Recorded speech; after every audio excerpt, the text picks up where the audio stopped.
네, 반갑습니다. 저는 조대현입니다. 저는 오늘 여러분들한테 여행 이야기를 좀 하려고 하니까 잘 한번 들어보시고 인생에 대해서 한번 생각을 해보시도록 이렇게 이야기를 해보겠습니다. 일단 여행을 많이들 좋아하시는데 여행 다들 좋아하시나요? 네. 그러면 여행 왜 좋으시죠? 나만의 생각을 많이 해요. 아, 나만의 생각을 많이 한다. 예, 계셔. 혹시 예, 아무 생각 없으시고 예, 혹시 일상생활을 모두 이제 놓고 자유롭게 떠나서 새로운 분위기를 많이 볼 수 있어서 좋습니다. 아, 예, 지금 되게 길게 얘기를 해주셨는데 여행이 다들 좋다고 생각을 하시고 또 여행을 가려고 해요. 근데 막상 지금 떠나라 이렇게 얘기하시면 거의 떠나시는 분은 그렇게 많지 않습니다. 우리나라 사람들은. 근데 외국인들은 우리나라 사람들에 비해서 좀 많이 떠나시죠. 근데 지금 이야기 하신 것처럼 여행이 왜 좋냐 이 얘기를 하시면 거의 대답이 한 두세 개 정도로 종합이 돼요. 일단 좀 설렌다. 그래서 나 좀 가고 싶다. 현실을 좀 벗어나고 싶다. 그리고 요즘 우리는 너무 힘들잖아요. 근데 여행을 가면 왜 좋으냐. 거기에서 여러 가지 에피소드도 많이 생기고 경험이 많이 생기시죠. 그러면서 갔다 오고 나면 부부 생활도 좋아지고 아니면 가족 간의 화목한 이야기도 나오고 친구들 간에 좋은 이야기도 나올 수 있어요. 물론 갔다가 싸우겠죠. 싸우겠지만 그거 자체만으로도 굉장히 기억에 많이 남습니다. 그래서 그 이야기만 해도 저 같은 경우에도 그런 대화로만 해도 친구랑 같이 갔다 온 다음에 아니면 누구랑 같이 갔다 오면 그 이야기만 가지고 몇 년은 이야기를 나눌 수가 있어요. 그러니까 여러분들도 갔다 오시고 나면 굉장히 좋은 기억을 많이 남는데 그러면 여행에 대한 거를 저희만 그렇게 생각을 했느냐? 그게 아니죠. 많은 유명하신 분들이 굉장히 많은 이야기를 하고 계세요. 그리고 여러 가지 여행 격언이 인터넷 찾아보시면 쫙 있어요. 대부분은 다 세 가지 정도로 이야기를 많이 해요. 일단 여행은 시간의 문제도 아니다. 시간이 있다고 니네가 갈 수 있는 것도 아니고 그리고 돈이 많다고 해서 갈 수 있는 건 아니다. 그럼 이 두 가지를 떠나서 뭐가 필요하냐? 대부분은 다 용기가 필요하다고 이렇게 얘기를 합니다. 그러니까 그 말은 우리가 일상생활에서 벗어날 수 있을 만한 그리고 현실을 좀 동떨어져서 볼 수 있을 만한 생각할 만한 시간이 필요하다는 거죠. 특히 우리나라 같이 경쟁이 치열한 사회에서는 여행이 굉장히 많이 필요해요. 그리고 제가 나중에 제 친구 이야기도 같이 하면서 여러 가지 이야기를 하겠습니다. 그때 여러분들 자신을 한번 잘 생각을 해보세요. 그러면 일단 여기 서 있는 너는 누구냐? 이렇게 이야기를 가끔 제가 강의할 때보다 요즘은 많이 듣거든요. 저는 여행 작가로는 3년 됐고요. 여행을 한 지는 20년이 넘었습니다. 그러니까 제 나이는 대충 아시겠죠? 네, 저는 30대예요. 30대. 20년 넘게 했는데 30대입니다. 예, 거짓말이에요. 40대입니다. 네. 일단 저는 나라로만 치면 한 50개국 넘게 여행을 했고요. 도시로 치면 한 150개 넘게 여행을 했어요. 그러니까 뭐 저도 정확하게 세워보진 않았습니다. 뭐 누구는 뭐 60 몇 개국이다 이렇게 얘기하는데 저도 잘 몰라요. 몇 개국을 갔는지는. 그렇지만 많이 갔다 왔고 남들보다 여행도 다양하게 했고 그리고 그런 경험을 가지고 책도 내고 지금 여러분들한테 강의도 하고 이런 사람입니다. 그러면 제가 언론에 좀 뜨게 된 이유는 얼마 전에 이제 꽃보다 시리즈에서 아이슬란드가 나왔는데 그 아이슬란드 책을 제가 우리나라에서 처음 썼어요. 그리고 그 아이슬란드에 관련된 책만 제가 2개를 썼고 지금도 굉장히 잘 팔리고 있어서 여러분들한테 지금 제가 이렇게 강의까지 하게 됐는데 그러면 아이슬란드를 왜 찾느냐 이런 것까지 여러분들이 좀 생각을 해보셔야 될 것 같아요. 그래서 일단 저는 여러 가지 책을 이제 쓰는 와중에 지금 굉장히 많은 언론 매체에서 접촉을 하고 있고요. 그래서 여기까지 오게 됐네요. 제가 제 이야기부터 한번 시작을 해보겠습니다. 저는 대학교 1학년 때 한 여자를 이제 좀 좋아했거든요. 그리고 좀 따라다녔어요.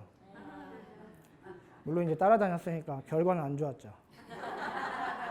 그래서 그리고 같은 과여서 제가 이제 좀 안 좋아진 상태에서 제가 앞에 앉으면 그 여학생은 뒤에 앉고 오른쪽에 앉으면 왼쪽에 앉고 왼쪽에 앉으면 오른쪽에 앉고 이런 시간이 계속 지나다 보니까 이게 굉장히 피곤하고 괴로운 거예요.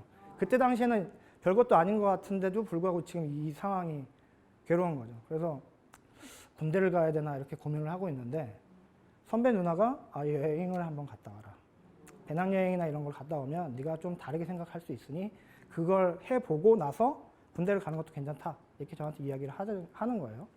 그래서 제가 가을이어서 그때 이제 준비를 한 나라가 이제 좀 따뜻해야겠다 해서 호주로 결정을 하고 배낭여행을 시작을 하려고 하는데 제가 그때 군대를 안 갔다 왔기 때문에 그때 당시에는 군대 안 갔다 온 사람이 여행을 하려면 여권을 만들기 위해서 보증인 2명이 필요하고요. 재산세도 낸 납부 내역을 병무청에 제출을 해야 돼요. 옛날에는 그랬습니다. 진짜 요즘은 아무나 다 갈 수 있는 시절이지만 그때는 안 그랬고 그리고 이제 저한테 알려주는 사람이 한 명도 없었어요. 제 주위에는 여행을 하는 사람이 저가 처음이었고 그리고 그 저한테 여행 가라고 해준 그 선배 누나도 유럽을 배낭여행을 가서 호주를 하나도 몰랐어요. 그래서 호주로 여행을 가야 되는데 어떻게 해야 될지 몰라서 일단 책을 샀죠. 그때 당시에 이제 세계를 간다라고 하는 책이 굉장히 유행을 했었는데 그 책의 이제 별명이 뭐였냐면 세계를 헤맨다. 왜냐하면 그 책을 가져가서 거의 헤매는 경우가 다반사였어요. 물론은 지금은 직접 가서 쓴 거 이제 자기가 했던 경험을 가지고 여행 책을 썼는데 예전에는 다 외국에 있는 거를 다 번역을 해서 나왔던 책이었어요. 그래서 일단 제가 책을 사서 이제 호주 지식을 섭렵을 했죠. 그리고 뭐 어떻게 해야겠다 이제 생각하면 첫 번째로 할 수 있는 일이 항공권을 사야겠죠. 그래서 저도 항공권을 샀습니다. 그리고 이제 다음에 가야 된다 이렇게 생각을 하고 그냥 책만 읽었어요. 아무 지식도 없이. 저는 가는 날 거기 현지에 숙박을 구해야겠구나를 그때 생각을 했어요. 그러니까 아무 대책이 없었죠. 솔직히. 그리고 제가 출발한 날짜는 12월 26일이었어요. 한참 막 성수기였을 때. 그래서 이제 호주 배낭여행을 쫙 출발을 하는데 당일날 호주 비자를 받아야 된다는 얘기를 여행사에서 이야기를 해주더라고요. 그래서 호주 대사관에 가서 아침에 부랴부랴 여권에 비자를 딱 찍고 출발을 하려고 하는데 또 그날 아침부터 몸 상태가 굉장히 안 좋았습니다. 그래서 점점점 몸살이 나는 상황으로 가고 있었고 그리고 저녁 7시에 비행기를 탔습니다. 그래서 비행기를 타서 홍콩까지 갔는데 홍콩까지는 사람들이 만석이었는데 다행히 홍콩에서 시드니까지 가는데 그 구간에는 사람이 별로 없었어요. 그리고 저는 이제 처음 타보다 보니까 이 비행기에서 담요를 덮는 거를 남의 거를 이렇게 뜯어갖고 쓰면 문제가 생긴 줄 알고 덜덜덜 떨고 있는데 너무 힘들어서 못 가겠는 거예요. 그래서 스튜어디스한테 물어봤죠. 네, 한국말로 물어봤습니다. 한국인이 있었어요. 영어로 안 물어봤습니다. 제가. 그래서 비행기를 딱 타고 담요를 몇 장을 더 구해서 누워서 이제 갈 수 있었는데 아침에 딱 도착을 했어요. 잘 도착을 했죠. 거기까지는. 제가 시드니에 딱 내리고 나니까 공항에서 어떻게 해야 될지를 모르겠는 거예요. 그래서 어떻게 해야 되나 그러는 와중에 주위를 한번 싹 둘러보니까 저기 계신 남자 한 분처럼 남자 한 분이 계셨어요. 그러니까 그 비행기에 저하고 그분하고 딱 2명만 탄 거죠. 한국인은. 다행히 이제 그분을 이야기를 해서 저랑 같이 다니자 이야기를 하니까 오케이. 그리고 제가 여행을 해본 경험이 있으십니까? 물어봤더니 해본 적이 있다. 저한테 딱 들어맞는 그런 분이셨죠. 그래서 제가 대학교 1학년이었으니까 여행에 대한 경험이 전혀 없다 보니까 그분을 이제 쫓아다니기 시작을 한 겁니다. 쫓아다니는데 얼마나 심하게 쫓아다녔냐면 그분이 음식을 시키면 원모 하나 더 그리고 또 그분이 뭐 표를 사면 제 것도 하나 더 사주세요. 그렇게 아침부터 시작을 해서 저녁 때까지 쫓아다니는데 이제 문제가 생기기 시작했죠. 그게 뭐냐? 한 6시인가에 이제 맥 땡땡에서 이제 햄버거를 먹고 있었어요. 근데 그분이 저한테 청천벽력 같은 말을 저한테 날렸습니다. 뭐냐? 따로 다니자. 진짜 귀찮았겠죠, 저한테. 그래서 저는 어떻게 해야 되나 이렇게 생각을 하다가 붙잡았죠. 같이 다녀야 된다. 나 안 그러면 문제가 생긴다. 제 이야기를 자초 설명 다 했습니다. 내 상태가 이렇다. 근데 그분은 제가 진짜 귀찮았나 봐요. 그래서 따로 다니자. 그래도 제가 계속 구애를 하니까 저한테 뭐라고 그랬냐면 난 노숙을 할 거다. 그러니 너는 편안하게 숙소에 가서 자고 나는 노숙을 할 테니 따로 다녀야 한다. 이렇게 이야기를 하는 거예요. 근데 제가 딱 그 말을 듣는 순간 어떻게 말을 할 수가 없겠어요. 막 이 얘기 저 얘기 해봐야 되지 않겠다는 생각을 했죠. 그래서 저는 지금 20년이 넘었는데 그분의 성함도 다 알고 있습니다. 부산대 기계공학과 대학원을 다니는 땡땡땡 그분 이름 아직 까먹지도 않아요. 원망스러웠죠. 굉장히 그때 당시에는. 왜냐면 저는 숙박도 어떻게 해야 될지도 모르는 상황에서 물론 이제 제 잘못인데 그분이 그렇게 원망스러웠어요. 물론 지금은 전 그분이 사랑스러워요. 제가 이상하게 생각하시면 안 돼요. 그래서 제가 여행을 처음 시작을 해야 되니까 어떻게 해야 될지 모르는 상황 하에서 이제 저 혼자 된 거죠. 그래서 6시부터 밤 10시까지 시드니 시내를 진짜 다 돌아다니면서 숙소를 구하려고 돌아다녔어요. 근데 12월 26일 크리스마스 휴가다 보니까 아무 데도 없는 거예요. 숙박할 수 있는 데가. 그래서 어떻게 해요? 심지어는 딱 한 군데 기회가 있었는데 그때 한국인 2명이 있는 그 숙박하는 곳에 유일하게 한 자리 침대가 남아 있었어요. 근데 거기는 혼숙이 불가능한 건데 네가 가서 이야기를 해서 저 한국인만 오케이를 해주면 잘 수 있다. 이렇게 이야기를 했는데 그 한국인조차 저를 버리셨죠. 진짜. 그래서 여행을 진짜 내가 왜 왔을까 이런 고민을 제가 굉장히 많이 했습니다. 저희 어머니는 제가 가기 전에 취직이나 할 겸 학원이나 다니고 이렇게 해서 공부나 좀 해라 이렇게 이야기를 하셨어요. 그러니까 저희 어머니도 보통의 다른 분들하고 거의 동일한 이야기를 하셨고 굳이 왜 여행을 가야 되냐 이렇게 이야기를 많이 하셨거든요. 근데 저는 제가 고집을 부려서 여기까지 왔는데 나타난 결과는 아무것도 없는 거죠. 제 주위에. 밤 10시가 되니까 벌써 해가 졌고 그래서 제가 잘 수 있는 곳은 공원밖에 없었어요. 그래서 제가 하이드파크에서 딱 누워갖고 자려고 하는데 도저히 잘 수가 없는 거예요. 근데 책을 쫙 찾아보니까 거기에서 24시간 버스가 있더라. 그래서 24시간 버스를 타고 그걸로 계속 돌아다녀야겠다. 아침까지. 이 생각을 했죠. 그리고 딱 탔는데 잘못 탔어요. 잘못 타서 또 비치에 내리게 됐습니다. 그래서 결국은 이러지도 저러지도 못하는 와중에 그냥 비치에서 누워갖고 자야겠다 해서 배낭을 뒤에다 딱 놔두고 진짜 누워서 자려고 하는데 갑자기 눈을 감고 있는데 누군가 저를 툭툭툭 깨우는 거예요. 그래서 딱 일어났더니 제 주위에 한 5, 6명이 둘러싸고 있는데 남자가 아니고 여자예요, 여자. 여자 그 5, 6명이 둘러싼 다음에 저한테 돈을 달라는 거예요. 정말 그때는 뭐 내성적이다 이런 거 다 필요 없더라고요. 화만 났죠, 화만. 화만 나서 정말 갖고 있는 돈을 딱 꺼내갖고 니네 다 가져라. 막 영어로 막 했는데 뭔 말인지 모르겠어요, 저도. 그러다 보니까 그 학생들도 여자들도 돈만 줍고 그냥 가더라고요. 제가 좀 허름하게 보이니까 그랬나 봐요. 그래서 제가 10시에 또 넘어갖고 그렇게 있으니까 이제 화도 나고 어떻게 해야 될까 이렇게 생각을 하다가 경찰서를 가야겠다. 경찰서에 가서 신고도 할 겸 거기서 자야겠다 해서 경찰서를 딱 들어갔습니다. 그리고 화를 내려고 딱 들어갔는데 180이 넘는 건장한 남자 여자가 총을 차고 2분이 계시는 거예요. 그래서 거기다 대고 뭐라고 하지는 못하고 공손하게 나 여기서 자고 싶다. 그리고 나 여기서 자게 해달라. 나 아프다. 이 얘기밖에 안 했어요. 근데 그 경찰 분이 그래 너 여기 추우니까 여기 앉아있고 담요 딱 갖다 주시고 내가 전화를 해서 알아봐 줄게. 그리고 진짜 전화를 딱 하는 거예요. 전화를 해서 저를 경찰차를 딱 모시고 숙소까지 가주고 숙소 예약하는 것까지 다 해줬습니다. 귀빈이 된 듯한 느낌을 그때 처음 받았어요, 제가. 그리고 이제 들어가니까 새벽 2시 반이었어요, 그때가. 그리고 제가 자려고 딱 누우니까 3시 반. 몸도 아픈 상황에서. 이게 저의 첫날의 여행 기억입니다. 그리고 지금까지도 한순간도 그 장면이 잊혀지지 않아요. 그리고 저도 그렇게 딱 하루가 힘들게 그냥 잤죠. 그리고 그 다음날 딱 일어났더니 12시가 넘었는 거예요. 그래서 어떻게 하지 이렇게 있다가 뭐 할 수 있어? 시내나 돌아봐야지. 그렇게 시내를 돌아봤는데 재미가 없는 거예요. 혼자서 뭐가 재밌겠어요. 몸도 아픈데. 그리고 그 다음날 딴 도시를 가야겠다. 시드니는 나랑 안 맞다. 난 시드니하고는 절대 안 맞는 도시니 난 딴 데 가서 더 새롭게 시작을 해야겠다 이렇게 생각을 하고 멜버른을 가려고 이제 버스 예약을 하는데 그때 이제 전환점이 하나 발생합니다.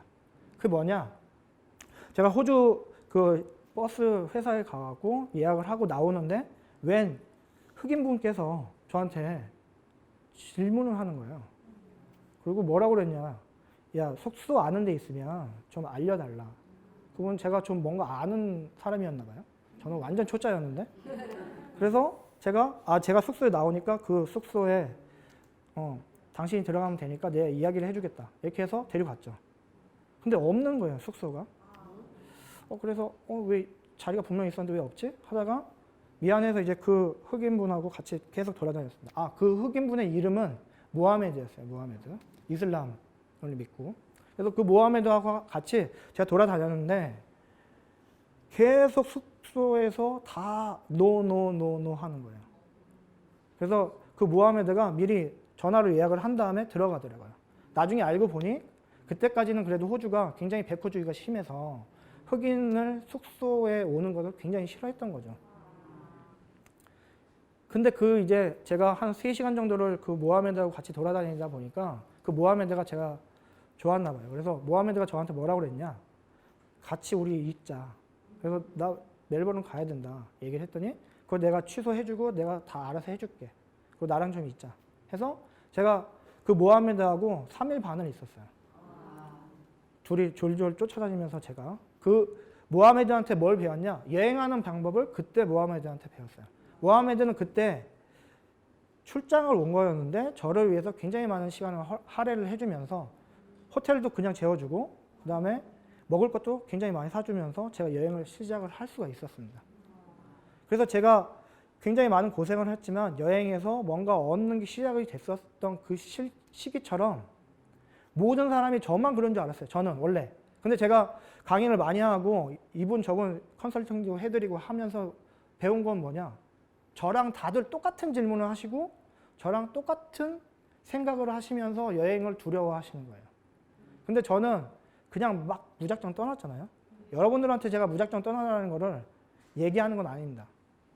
근데 우리가 여행을 좋아한다 하면 대부분 다 뭐라고 이야기하시냐면 나 그냥 경치 보고 뭔가 힐링하고 싶어. 그리고 좀 쉬고 싶어. 그리고 뭔가 새로운 경험을 하고 싶어. 이렇게 얘기를 하시는 게 일반적입니다. 그리고 거기에서 뭔가 감동을 느끼려고 하시고 힐링을 얻으시려고 하시죠. 근데 잘 생각해 보시면 패키지 투어처럼 우리가 졸졸졸 쫓아다니면 어떻게 힐링을 얻을 수가 있습니까? 경치를 보시는 것 밖에는 아무것도 하실 게 없어요. 결국. 근데 우리가 여행을 하다 보면 거기서 굉장히 많은 에피소드도 생기면서 여행을 알아가면서 그거와 인생이 비슷한 면이 있다는 것을 그때부터 좀 깨닫게 되세요. 그래서 우리가 여행을 처음 시작하실 때 비행기를 타신다고 생각하시면 그거를 저는 엄마 뱃소가 아니다 이렇게 이야기를 많이 합니다. 그럼 우리가 비행기 타기 전에 굉장히 많은 두려움도 있지만 기대를 가지고 여행을 시작을 합니다. 그렇지만 이제 여행 딱 좌석을 앉으면 이코노미석이 굉장히 불편하죠. 뒤로 젖히려고 하면 출발한다고 스튜어디스가 젖히지 못하게 하고 또 젖혀놓고 있으면 뒤에 사람이 또 뚝뚝뚝 해서 다시 원위치 해달라 이렇게 얘기를 하죠. 굉장히 불편해요. 특히 나이 드셔서 여행을 하시는 분들은 유럽처럼 한 12시간 가시면 그 자체가 곤욕이에요. 근데 그런 여행조차도 시작을 하시는 게 중요합니다. 왜? 여행을 시작을 하면서 거기서 모르는 새로운 일이 생기기 시작을 해요. 그래서 우리가 처음에 여행을 하시면 패키지 여행에서는 제일 많이 가시는 부분이 동남아예요. 그리고 일본 여행이에요. 20대 여성분들을 가장 좋아하는 지역이 일본입니다. 근데 일본은 좀 다르겠지만 동남아 같은 데를 생각을 해보시면 우리가 동남아에 대해서 생각을 해보는 전체적인 이미지는 바다가 있고 아름다운 해변에 누군가 누워도 있고 거기서 한적하게 돌아다니면서 내가 맛있는 거 먹고 그리고 뭐 사랑하는 사람이 있으면 사랑하는 사람과 아니면 나의 가족이 있으면 나의 가족과 물놀이하는 그런 장면만을 생각을 하세요. 그리고 그것도 좋아요. 그리고 다녀옵니다. 그것부터 시작이 되는 게 우리나라 분들의 가장 일반적인 여행의 형태입니다. 그래서 우리 인생으로 봤을 때는 그게 한 10대 정도나 아니면 계절로 봤을 때는 봄이라고 생각을 하실 필요가 있으세요. 아무것도 잘 모르면서 이제 뭔가 시작이 되는 시기, 파릇파릇한 시기입니다. 그러면 그럴 때 그 여행을 다녀온 다음에 대부분 여행을 또 하려고 하시거든요. 근데 그럴 때 새롭게 여행을 하시면 이제 똑같은 동남아 지역을 싫어하세요. 갔더니 이제 첫 번째 느꼈던 그런 느낌이 안 나오세요. 그러면서 새로운 데를 원하시죠. 그래서 대학생들이나 아니면 직장인 초보생들은 대부분 다 배낭여행을 떠나려고 합니다. 근데 이제 우리의 배낭여행 지역은 대부분 다 유럽이 대세입니다. 그래서 많은 여행 프로그램에서도 유럽을 가시죠. 근데 이제 유럽을 갔을 때 친구랑 가면 100% 싸워요. 부부가 가시면 부부가 당연히 싸우겠죠. 심지어는 친구끼리는 돌아오지 못하는 강을 건너서 따로 다니는 경우도 굉장히 많습니다. 근데 이놈의 남편은 어쩔 수가 없으니 같이 있죠. 그리고 가족이면 자식들이 여러분들을 굉장히 고달프게 할 겁니다. 근데 그 이유가 뭐냐? 유럽은 굉장히 복잡합니다. 그리고 유럽 배낭여행을 하신다고 했을 때 환상이 있어요. 건물에 대한 환상이라든지 건축물이라든지 이국적인 풍경에 대한 환상이 있어요. 근데 실제 거기 가보면 한번 상상을 해보시면 루브르 박물관이 있다고 생각을 해보시면 루브르 박물관을 내가 유유히 걸어가서 그 안에서 아름다운 그림을 쫙 보는 그런 상상을 하시지만 현실로 한번 가보시면 한 10시만 가셔도 굉장히 줄이 쫙 서 있습니다.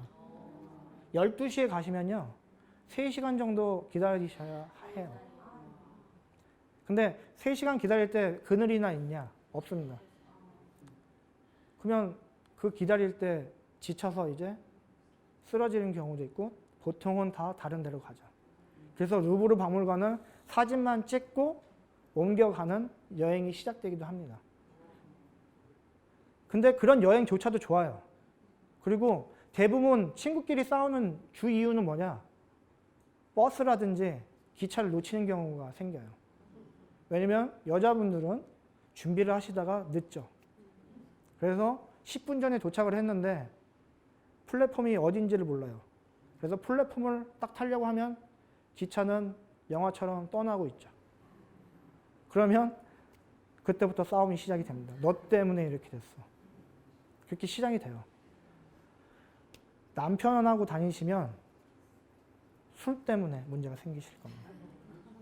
자식하고 다니시면 이놈의 자식이 늦잠을 자서 이 짐을 내가 들고 다니다가 문제가 생겨요. 그러면 가만히 안 있으시겠죠? 뭐라고 하실 겁니다. 그러면 자식이 그냥 있나요? 막 뭐라고 하겠죠? 엄마는 어때서? 막 이런 식으로 얘기를 할 겁니다. 그런데 그런 여행조차 왜 필요하냐? 유럽 배낭여행에서는 주로 좌충우돌이 계속 생겨요. 그리고 힘든 과정을 어차피 극복을 하게 되어 있어요. 왜? 거기를 가야만 돌아올 수 있으니 이 여행은 목적지는 정해져 있고 무조건 가야 합니다. 따로 떨어질 수 없는 상황이에요. 그러면서 서로 간에 뭘 배우느냐? 서로 간에 성격도 배우고 그리고 여행하는 방법도 그때부터 배우기 시작을 해요. 우리 인생으로 봤을 때는 굉장히 좌충우돌을 배우는 20대 청년 같은 느낌이죠. 그러면서 여행을 2번, 3번 하시면서 새로운 여행을 배워요. 그리고 우리가 30대가 되면 결혼을 하고 아니면 계절이 이제 가을로 넘어가면 뭔가 결과물을 바라듯이 우리 인생도 뭔가 결과물을 원하는 시대가 되었어요. 근데 우리가 잘 생각을 해보시면 우리 인생이 예전에는 60대면 끝났는데 지금은 80, 90까지 사셔야 돼요. 그리고 우리가 사는 그 나머지 시간을 은퇴를 하시고 사셔야 돼요. 그러면서 40대에서 예전에 우리가 바라는 건 뭐냐? 결과물이에요, 결과물. 근데 저도 지금 40대지만 결과물 없습니다. 여기 40대 같으신데 결과물 있으신가요? 네. 결과물 별로 없으실 거예요. 왜? 자식밖에는 결과물이 없으세요. 근데 내가 좀 살고 자식도 도와주고 싶은 게 우리 부모님들의 다 생각이신데 어쩔 수 없죠. 그리고 저 같은 40대에 제 친구들 요즘 막 퇴직을 시작을 합니다. 그러면 살기 위해서 너무 바빠요. 그러면서 문제가 생기기 시작해요. 여러 가지 문제가 생기는데 그럴 때 저는 여행을 하라고 이야기합니다. 그러면 저한테 뭐라고 막 하세요. 야, 내가 살기도 힘든데 여행을 가? 무슨 얘기를 하니? 너 생각도 없는 얘기를 왜 하니? 이런 얘기를 많이 하시죠. 근데 일단 한번 떠나보시면 자기의 현실을 객관적인 시각에서 바라보실 수가 있어요. 그리고 그 상황에서 여행을 하시면 다 객관적인 입장에서 자기를 돌아볼 수밖에 없습니다. 그리고 나의 가족도 생각을 해볼 수밖에 없어요. 그러면서 나의 인생을 돌아보면서 생각을 하죠. 그리고 여행에서도 여행을 좀 많이 하시는 분들을 생각을 해보시면 결과물을 얻기 위해서 뭘 하시냐? 길을 걷습니다. 그래서 2000년대 중반 이후에 산티아고 순례길이 엄청 유행을 했어요. 그리고 그게 우리나라까지 들어와서 올레길이 만들어지고 길을 걸으면서 자기를 돌아보는 그런 여행이 굉장히 인기가 있었습니다. 지금은 한풀 꺾였지만 그 여행은 계속 하실 거예요. 저도 산티아고 순례길을 걸었어요. 여기 사진이 이제 보시면 나오시겠지만 저도 산티아고 순례길을 걸었는데 저는 학생하고도 걸어봤고 친구하고도 걸어봤습니다. 근데 그 여행에서도 그냥 걸으면 다 좋냐? 그건 아니에요. 제가 친구하고 걸었는데 엄청 싸웠어요. 왜 싸웠냐? 준비가 안 된 상태에서 친구는 거기 가면 무조건 좋다고 하니까 갔는데 현실은 그게 아니죠.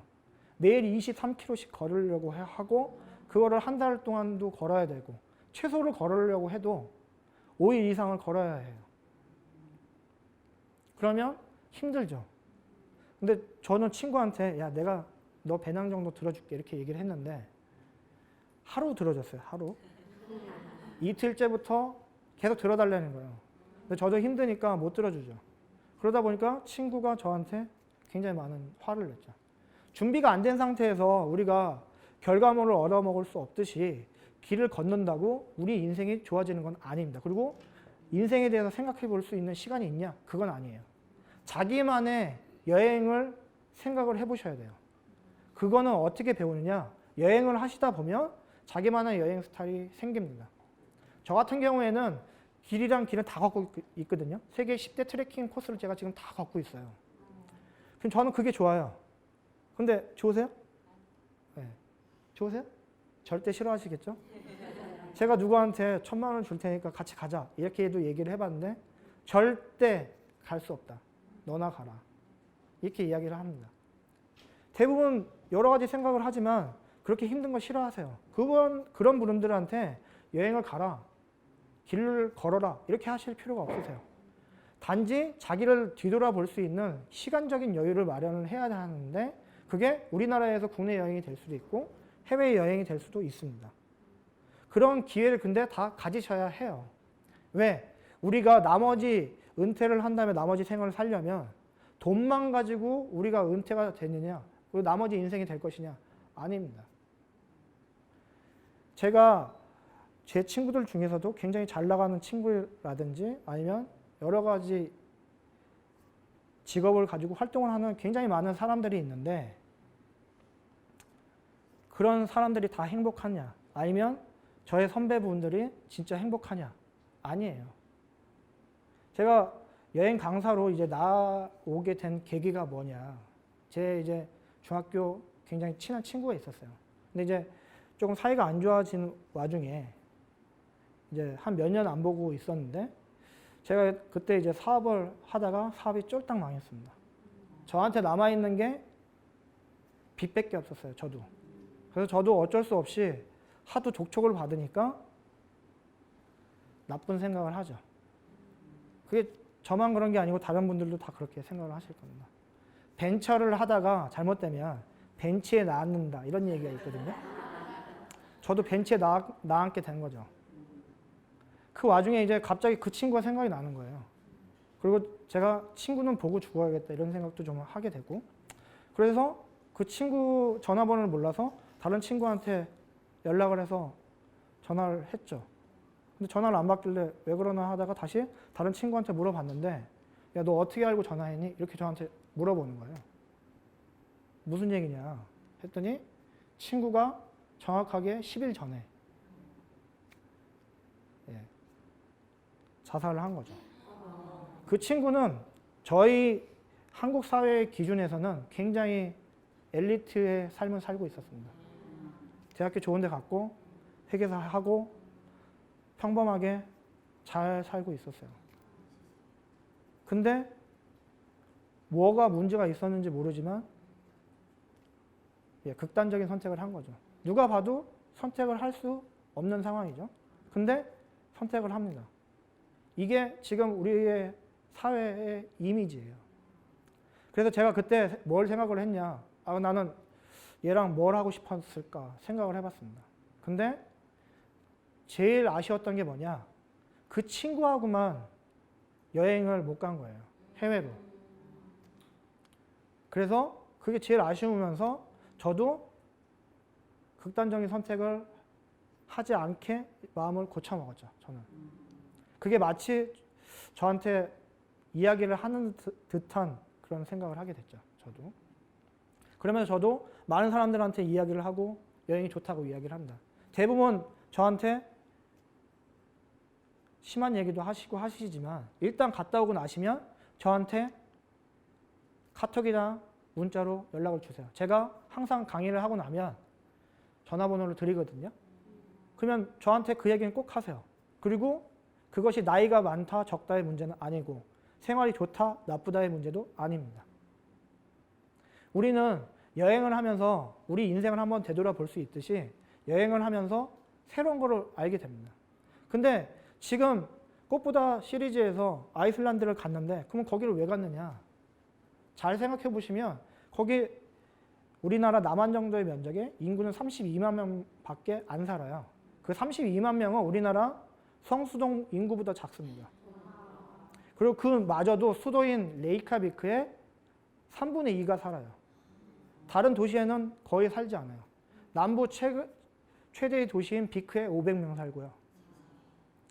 두 번째 도시인 아쿠레일이라고 하는 도시에 18,000명이 삽니다. 그러니까 거기는 1,000명 넘는 도시가 없어요. 그러니까 우리 입장에서는 도시가 아니죠. 마을 정도죠. 근데 거기는 도시죠. 근데 거기를 돌아다니다 보면 뭔가 태초의 지구의 모습을 본다고 다들 이야기를 하거든요. 그 꽃보다 시리즈에서도 뭐가 나왔냐면 빙하가 나왔습니다. 그 빙하를 직접 만져보고 먹어도 보고 그런 장면이 나오고 폭포가 있어요. 빙하에서 내려오는 폭포가 있는데 그 폭포는 그냥 뭔가 난간이 있고 이런 폭포가 아니에요. 아무것도 없고 자연 그 상태의 폭포만 있습니다. 거기 그 장면을 보면서 자신을 돌아보지 않을 수가 없어요. 한 분도 그러시지 않은 분이 없습니다. 그리고 그 폭포가 그냥 단순한 폭포냐. 폭포가 날씨가 맑으면요. 무지개가 딱 떠요. 근데 우리한테 무지개는 희망이라는 생각을 하게 돼요. 그러면서 그 무지개를 보면서 한 번 더 옆에 있는 사람을 돌아보게 되고 자신을 돌아보게 되죠. 이 여름에 우리가 여행을 하게 되면 아이슬란드 같은 경우에는 해가 지지 않습니다. 겨울에는 4시면 해가 져요. 해가 11시에 떠서. 그래서 겨울에 아이슬란드를 가시면 오로라를 보게 될 겁니다. 오로라를 아무 데서나 볼 수 있어요. 어디를 가지 않으셔도 밤에 오로라가 나오면 그냥 하늘만 보면 됩니다. 여름에는 반대로 해가 지지 않아요. 해가 질만 하면 뜹니다. 그래서 활동이 길어지죠. 그리고 거기는 자연 상태가 그대로 있으니까 캠핑 인구가 굉장히 많아요. 전 세계 캠핑 하는 분들이 거기 다 오거든요. 그럼 간단한 장비만 들고 그냥 캠핑을 합니다. 그러면서 옆에 있는 사람들하고 자연스럽게 이야기를 하면서 자연에서 여러 가지 대화를 많이 나누죠. 그러면서 서로를 알게 되면서 새로운 사람의 면모를 보고 자연을 보고 나도 돌아보게 돼요.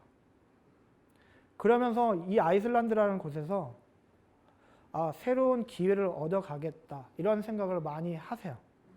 그러면서 이 아이슬란드가 지금 언론에 많이 노출이 되면서 사람들이 아이슬란드에 관심이 많게 됩니다. 물론 아이슬란드를 지금 사람들이 잘 몰라요. 아이슬란드 책을 제가 처음으로 썼어요, 우리나라에서. 근데 그 아이슬란드 책을 굉장히 많은 사람들이 지금 찾고 있습니다. 다들 동일한 이야기를 하세요. 물론 여행을 하다가 여러 가지 면모를 보시겠지만 태초의 지구의 모습을 보면서 여기는 외계 행성 같다, 이렇게 이야기를 하시죠. 인터스텔라 영화 아실 거예요. 거기에서 나왔던 얼음 행성 장면은 아이슬란드에서 찍은 겁니다. 그리고 월터의 상상은 현실이 된다도 아이슬란드에서 다 찍었습니다. 그리고 007이라든지 배트맨 비긴즈 같은 영화도 다 아이슬란드에서 찍은 거예요. 그러니까 거기를 가시면 사방을 둘러봐도 사람이 한 명도 없고 자연만 볼 수 있습니다. 또 우리나라에서는 볼 수 없는 간헐천이라는 게 있어요. 간헐천은 뭐냐? 갑자기 밑에서 물기둥이 확 떠오릅니다. 그런 데는 뉴질랜드도 있고 많이 있어요. 근데 아이슬란드는 독특한 게 뭐냐? 5분마다 한 번씩 올라와요. 근데 5분마다 올라오는데 그때 딱 물기둥이 딱 올라오고 나면 탄식이 나오고 한쪽에서는 환호가 나옵니다. 그건 뭐냐? 그 간헐천을 찍기 위해서, 그 간헐천을 게이시르라고 하는데 그 간헐천을 찍기 위해서 딱 보고 있어요. 근데 이게 물이 쑥 들어갔다가 갑자기 터지거든요. 근데 이게 쑥 들어갔는데 안 나와요. 그럼 이게 힘들죠. 5분 동안 기다려야 되니까. 그리고 옆에를 본다든지 얘기를 하는 와중에 딱 터져요. 그러면 한쪽에서는 아쉬운 탄식이 나오고 한쪽에서는 환호가 나오죠. 별것도 아닌 우리가 자연에서 교훈을 얻고 뭔가 환희를 얻고 재미를 얻어요. 그리고 여러 가지 폭포를 본다든지 아니면 다른 행성 같은 장면에서 우리가 즐거움을 얻습니다. 그리고 아이슬란드는 북쪽에 화산 지형이 있어요. 그래서 진짜 이렇게 길을 가다 보면 아무 데서나 부글부글 땅이 끓고 있습니다. 그래서 계속 연기가 나오는 그런 장면도 굉장히 많이 있어요. 그리고 남쪽을 가면 빙하 지역이 있어요.